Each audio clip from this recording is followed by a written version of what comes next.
Hello, everyone. Welcome back to Huskers in Enemy Territory. Today, I was going to talk about the Green Bay Packers. Ugh. Um, Overall, the Packers went 14-4 in its 2020 campaign, but failed to make it to the Super Bowl, losing to the eventual Super Bowl champions, Tampa Bay Buccaneers, 31-26. Overall, a bit of disappointment year or disappointing year for the Green Bay Packers, considering back-to-back NFC Championship game appearances. You'd have to think that they'd want to be in that Super Bowl game, of course. So that kind of hurts a little bit. Now transitioning to some of the strengths of the team. The Packers have one of the best and top wide receivers in the games with Adams. He had a record 115 receptions and 18 touchdowns last year. Other than losing center Corey Linsley, the Packers' offensive line should be one of the best in the league, and especially with David Bakhtiari leading the way. Aaron Jones coming back with his 1,104 yards and 9 touchdowns will help either Rodgers or Love in this upcoming year. Especially Love if he's the starter. You always want to have a pretty good running back in the backfield, helping out the young quarterback, especially doing read protections and all that good stuff, and just kind of being able to have the running back carry the load, as they say. Looks like the entire defense will be back this upcoming year, which they seemed to be pretty good last year, other than Kevin King. I believe he was the one that kept giving up those big plays to the Tampa Bay Buccaneers last year. So you'd have to wonder if they're gonna try to address that position, maybe somehow via free agency or just roll with him. I guess I don't know what they're thinking, but as far as I know, it looks like Kevin King is going to be the starter once again. Now, if Aaron Rodgers is back, he will be that would be huge for the Packers, especially coming off of a MVP season last year and having a ridiculous 48 touchdowns passed last year. You have to wonder if he can duplicate that. That'd be kind of hard, but he is more than capable of doing that. Now, if you're enjoying the content, consider a like and comment. What do you guys think will happen to the Packers if Aaron Rodgers doesn't show up, holds out, or whatever? What do you think their record might be? What do you think their record will be with him and with or without him? And also consider a subscription. It's free and helps the channel grow.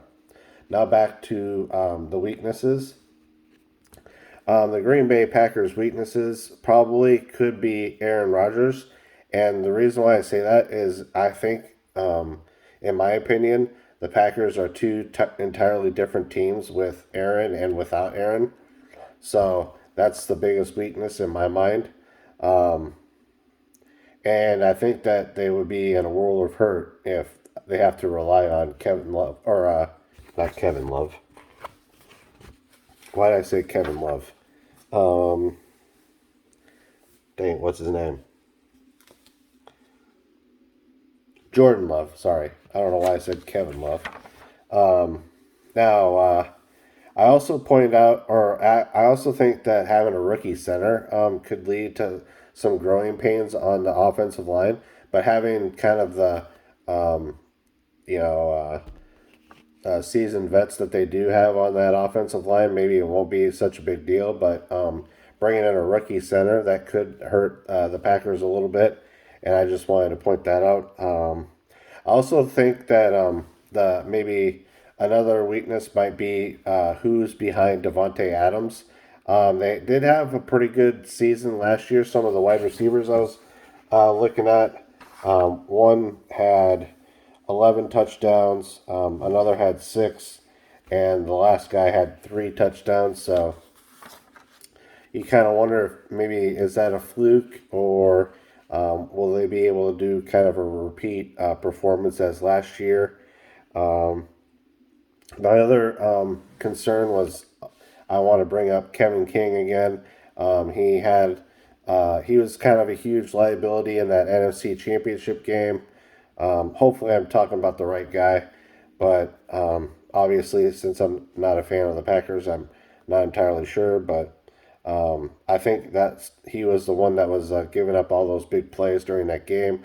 So, like I said before, you wonder if they're going to try and address that in free agency, or maybe just ride it out and see if he can kind of turn it around this upcoming season. Now, I'm going to have 2 predictions, and normally I do this for my college videos, but I'm going to do this here with Aaron Rodgers' record prediction and without Aaron Rodgers' record prediction. Now, normally I would just be like, here's my ceiling for the Packers or whatever team, and here's my floor for the team. Well, there's going to be a very big disparaging, or not disparaging, or like just a huge gap, really, in my predictions on whether or not Aaron Rodgers is actually quarterbacking. So with Aaron Rodgers, I have them going 13-4 with wins. I'm not really going to go over the wins, but yeah. So I have them at 13-4 with Aaron Rodgers. Without Aaron Rodgers, I have them going 6-11 actually. I think they lose to a lot of the NFC North teams. I actually think that they'll lose twice to Minnesota, twice to Chicago, and probably either split or beat Detroit twice. But other than that, they do have a pretty tough schedule. And without Aaron Rodgers, I mean, they could really lose to New Orleans without Aaron Rodgers. They could lose to Pittsburgh without Aaron Rodgers. They could lose to the Washington. They could lose to Arizona. They have Kansas City, Seattle, the Rams, Baltimore, and Cleveland. So, like in my opinion, without Aaron Rodgers, they're going to be really hard pressed to find some wins in this upcoming season. I don't know how much confidence the Packers have in Jordan Love, but it's just one of those things that you have to kind of figure there's going to be a big drop off. Now, because my internet went out, I'm not really going to be able to do a fan's strength and weaknesses and record prediction. But off the top of my head, he did say something about he thinks that their record might be like 14-3 overall with Aaron Rodgers, and then without Aaron Rodgers, he was saying that they might go like 9-8 or whatever. So I wish I could bring that up on my phone and kind of read off what the fan had, but I'm just kind of going off the top of my head, considering our internet went out. So that's unfortunate. I like doing the fans' perspective on the teams that I don't really know a lot about. So I really enjoyed kind of looking into the Packers and seeing where they might go this year. Especially even though I'm a Vikings fan, it's just kind of fun doing a deep dive in some of these teams that I don't normally look at all the time.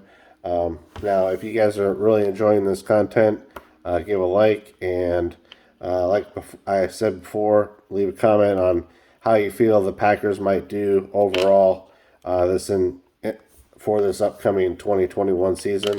I appreciate everyone that's come on and watched my videos, and it's getting kind of late, so I'll probably end it here.